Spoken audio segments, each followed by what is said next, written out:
Thank you. I think that's us. Yes. So, Your Excellencies, distinguished guests, ladies and gentlemen, it's my great pleasure to welcome you to our next session here at the International Strategic Communications Summit 2024 in Istanbul. My name is Nadira. Thank you for that introduction, and it's a great pleasure to welcome you all here today. I'm going to be your host for the next 30 minutes, where I'll be asking questions about how we see our pathway into the future in terms of digitization and transformation for good. It is my pleasure to be in conversation with a highly respected communications expert who brings over 15 years of experience to data product development and digital transformation. He undoubtedly showcases exceptional leadership across academia and industry. He has consistently proven his ability to bridge the gap between academic research, practical application. His work has been pivotal in driving impactful, transformative initiatives, establishing him as a distinguished leader in the field of digital transformation. The aim is to create new possibilities to drive human progress. And there's no doubt that we are facing complex challenges and need to urgently think about those challenges that lie ahead, discuss what technological advances are being made, what's been successful, and what needs to improve, what our future will look like, and what we should be striving for. Please put your hands together to welcome the Minister of Telecommunications and Digital Economy, State of Palestine, His Excellency Dr. Abid al-Razak Natشه. Please put your hands together. We're going to discuss driving digital transformation, insights from Palestine telecommunications vision. Welcome. Now, I was, when I found out that I was going to interview you here today, I was really honored, actually, because you have managed to do what many are striving to do, bridging those gaps. I can't stress that enough, having worked in the field as a journalist, as a trainer, in industry. It's one of the areas that is extremely difficult in this area. There are gaps, aren't there? And I'm very interested, Your Excellency, to start with an obvious place, which is your vision. What is your telecommunications vision for Palestine? Well, thank you, Nadira, for being with me today to talk about this important topic. Palestine is facing a very critical situation right now with the crisis, ongoing crisis, and the war that is happening in Gaza. We're facing difficult challenges, and with these difficult challenges, priorities are different now. We hope to talk more about, the digital space and how it can drive growth, economy, prosperity, better life to citizens. But with the crisis come different measures, different plans. And here, my vision right now is to build a digital resilient infrastructure with inclusive in mind, especially in very critical and situations and in places where conflicts are seen, such as Gaza. So building a resilient infrastructure with inclusivity in mind is very important at these times. We're talking about Gaza. We need to rebuild the digital infrastructure here. There is a lot of challenges. We have more than 80% of the digital infrastructure, the telecommunication infrastructure, are completely damaged. So digital access to a very important services like healthcare, education is important and crucial. It's all about saving lives. So for us, with these difficult times, comes resiliency is important. And I think the telecom sector here plays a big role, in planning and providing essential services to our people. this is an important question. Now, for us in Palestine, we want to think about this, but as well we want to think about the future. And here comes an opportunity for the digital space we're talking about. We look at digital as an opportunity in Palestine. So we're talking about the infrastructure, but as well we want to work on the policies and the frameworks that enable us to provide better digital services to this country. We're talking about reforming Palestine, okay? Reforming Palestine is enabled with having the right digital tools in Palestine. We're talking about justice is the same. So components such as infrastructure, cybersecurity, capacity building, human resources are very important in our next vision. However, when we talk about this, there is a lot of challenges and obstacles that we need to overcome. I find it incredibly inspiring to hear you talk about the future in the way that you have, and you've used some crucial words there: resilience, critical, saving lives. So hold those thoughts now before we delve into the future. I want to introduce a video that highlights the challenges that you're talking about.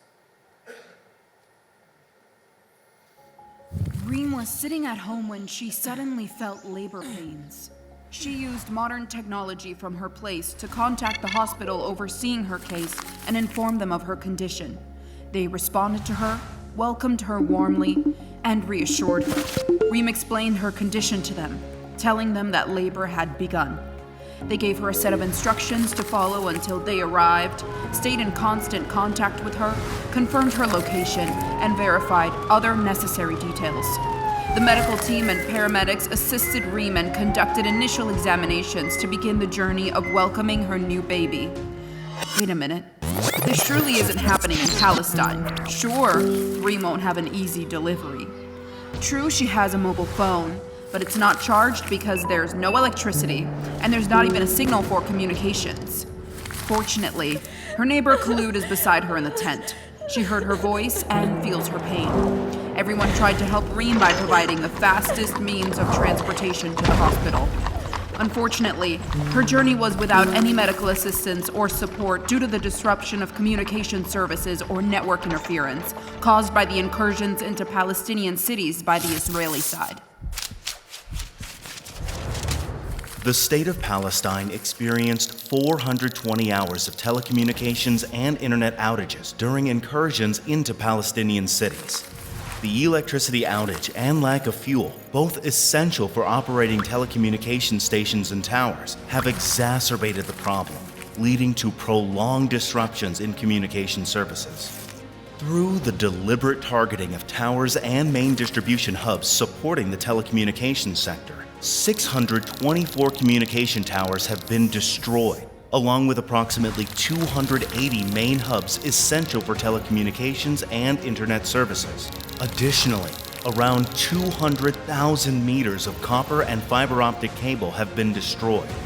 More than 8,061 Israeli communication towers have been installed within the 1967 borders, utilizing modern technologies, while Palestinian companies possess only 2,685 communication towers, operating with 3G and 2G technologies only. The Palestinian side is denied access to 4G and 5G frequencies, as well as 3G frequencies in Gaza, alongside the extensive proliferation of Israeli towers. Additionally, over 600,000 Israeli SIM cards have been sold in Palestinian areas, causing annual losses of $70 million to the Palestinian telecommunications sector. Palestinian companies also face difficulties in installing or repairing towers in Area C due to complex procedures imposed by the Israeli side. To further exacerbate the hardship, technical teams from the telecommunications and internet companies are targeted while performing their work. Additionally, delays and restrictions on the entry of equipment for Palestinian telecommunication companies at Israeli ports affect the quality of service.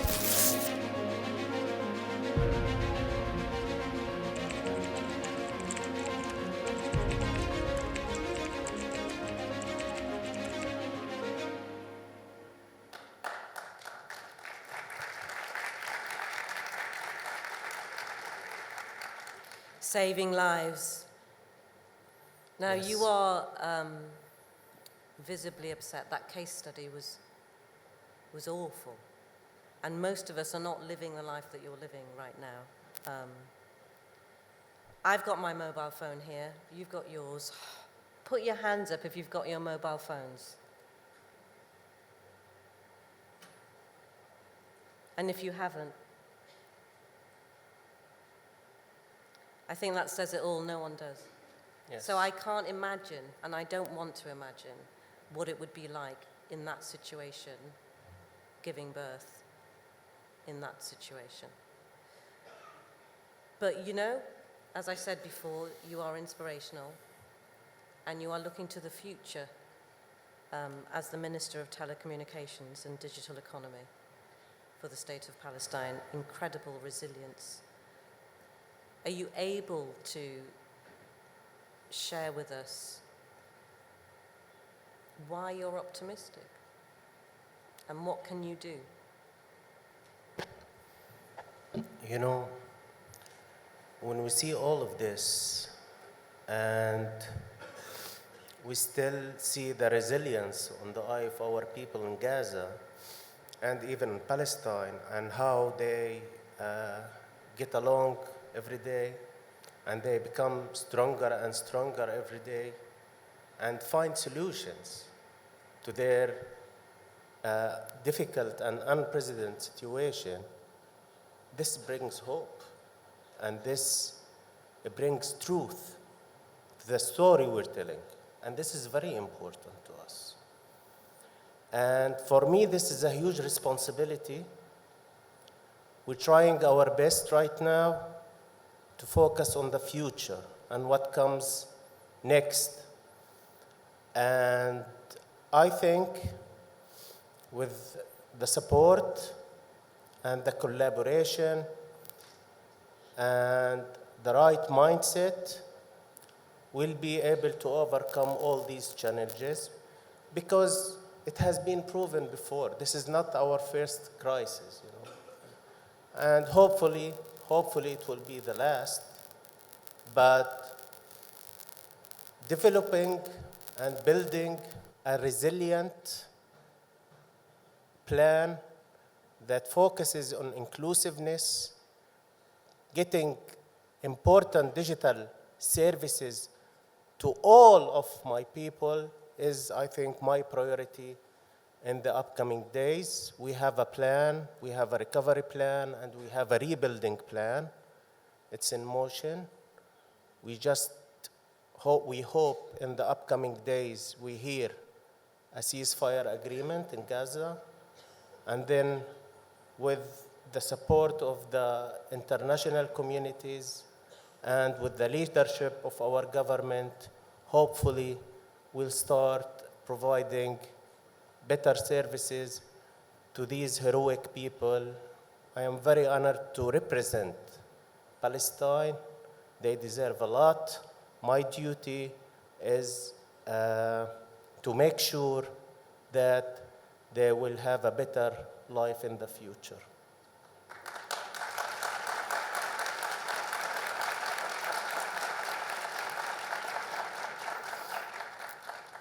I think it's wonderful that your starting point is by wanting to give everybody access to that digital communication. And if we go back to how that can be achieved, you have got a reputation for, I mentioned, bridging the gap between Yes. academic research, innovation, industry, and the strategies, and practice. So can you explain to us how you've managed to achieve that? Because actually it's a model of good practice, isn't it? I think for us, localization is very important right now. And localizing the innovations and the services we offer, especially when we're talking about the digital space, will be our go-to plan in the next years. And in able to do this, we need to bring all the right people together. I come from an academic background, my area is artificial intelligence. And I know a lot of experts and my colleagues that when we talk about AI, it's all about AI for good, and there is the dark side of AI as well. And when we started talking, AI has been for years, it's not just right now, but the potential of artificial intelligence is accelerating, and there is a lot of speakers mentioned how important the role of AI that is playing right now and in the future. For us, it is important these researchers and developers play a big role in developing, the vision of the government, and as well to accelerate the development of the private sector. So this is a recipe for success. Now, it's all about mutual interest. It's all about finding, the right model that will try to match academia. Academia, it's all about research, analysis, discovery, innovation, and this is what we want right now. But as well, it is important to start to commercialize. And commercialization is a key for development. And here plays the private sector a pivotal role in this. And with the government as a visionary that govern the development, here comes the success that we all look for. So, for example, right now, I want to bring this triangle, but where I will tailor it for crisis management.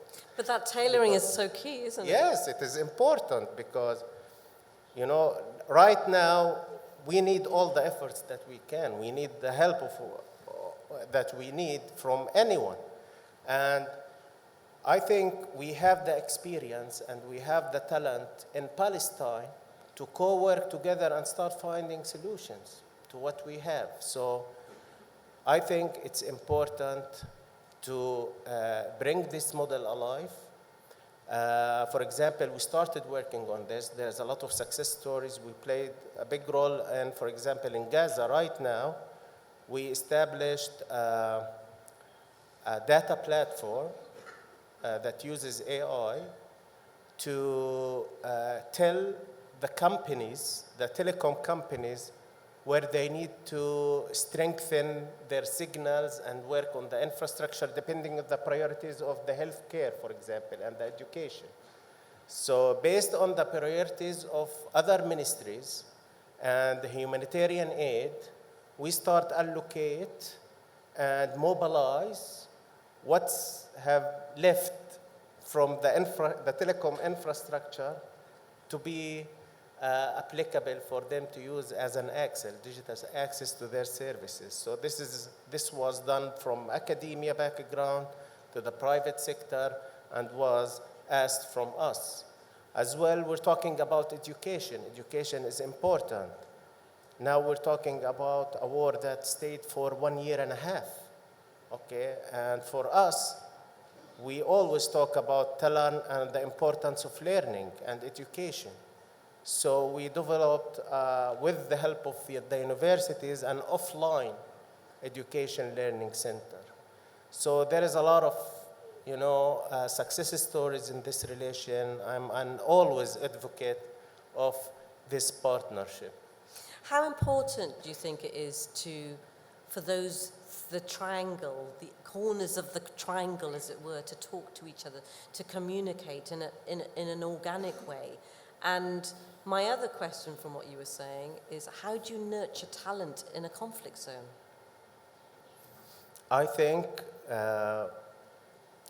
this is a very important question, and I think it is important for us to bring talents in conflict zone, because then we have the resilience that we need, Before, when we talk about Palestine, I think we are around 4 million people living there in Palestine, but we have in the diaspora more than 15 million.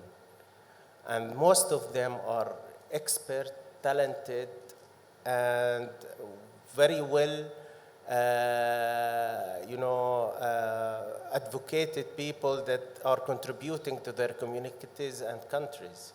And they all want to help, on rebuilding Palestine. And for us, it is very, very important to start working on building a resilient network of experienced people that can build a knowledge shared economy, because I think in these resilience time, in these crisis time, I think resilience is important, and the way to go is by creating a knowledge shared economy where talented people start working together to foster and find solutions that can, bring growth to the economy, and start working on finding solutions to a very difficult social problems. So looking ahead, what are your long-term visions and goals for positioning Palestine as a leader in the digital space, both regionally and globally? And what, in your opinion, will be critical in achieving this goal?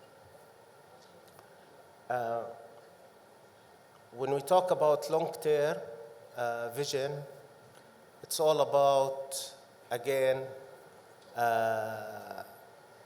being resilient because of the crisis, but we hope to be more than resilient country. We want to start working and to be recognized as a well-positioned country in the digital space that offer values, innovations in different levels. When there is always a need, there is always an innovation. This is how I see it.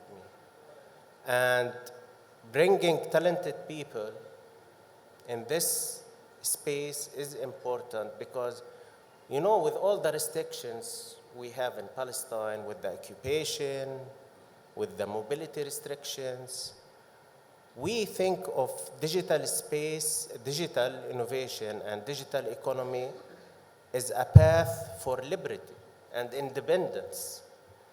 And for us, this is a path of Palestinian independence in terms of economical growth. So for us, we're focusing in the next days on robust digital and resilient digital infrastructure with the focus on the digital economy as a main sector in our Palestinian economical growth. Given your experience in the most extreme of situations, what advice do you have to other ministers from different countries from the lessons that you have learned? It's a one word: human-centric strategy. We need it's a to long focus. Word. Yeah, we need to focus on, lifting the talent, and nurture the talent, because I think upskilling the talent is very important. And you always ask for talent in the crisis, in the middle of the crisis. So finding programs and bringing them opportunity to talent is very, very important. As well, I think for us, the international partnerships with shared interest is very important to start building, on growth, economical prosperity, and as well finding together opportunities. Because when there is a time of security and stability in the region, comes always time for innovation and growth. Doing this together is very, very important. And here we need the collaboration of everyone. We need a plan that focuses on bringing, upraising the skills of our people, but as well building a resilient digital infrastructure as well. Very human way forward, I would say. And we've come to the end of our discussion on driving digital transformation, insights from Palestine's telecommunications vision. All that's left to say is a huge thank you to the Minister of Telecommunications and Digital Economies from the State of Palestine, His Excellency Dr. Abed al-Razak Natche, for sharing not just your insights and expertise, but also your emotions. A huge thank you from me, and thank you all for listening. Thank you.